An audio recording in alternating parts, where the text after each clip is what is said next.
So I would recommend to not play in floodwater. As someone who grew up in South Louisiana, this was kind of ingrained in you to, avoid floodwater if at all possible, for a myriad of reasons. Not only is there the hazard of debris being swept along by that water and being submerged under the surface, possibly injuring you, but there's also the presence of things like fecal coliforms, yes, that shit bacteria, and just runoff from buildings and streets. And that all contains a bunch of chemicals that you really don't want in contact with your skin. And if you live anywhere that there's fire ants, those are also a risk.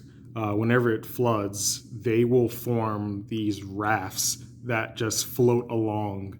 And if you are unlucky enough to come along one of those rafts, they're going to see you as dry land and then see you as a threat. And I shouldn't have to tell you what you're going to look like and what it's going to feel like to have thousands of fire ants crawling all over you and biting you.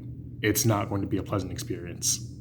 If you remember back from Hurricane Katrina, one thing that was really prevalent among evacuees and people that were helping to rescue people and restore New Orleans after that disaster, there were a lot of skin issues. And this is because of all the bacteria and chemicals and even insects in that flood water.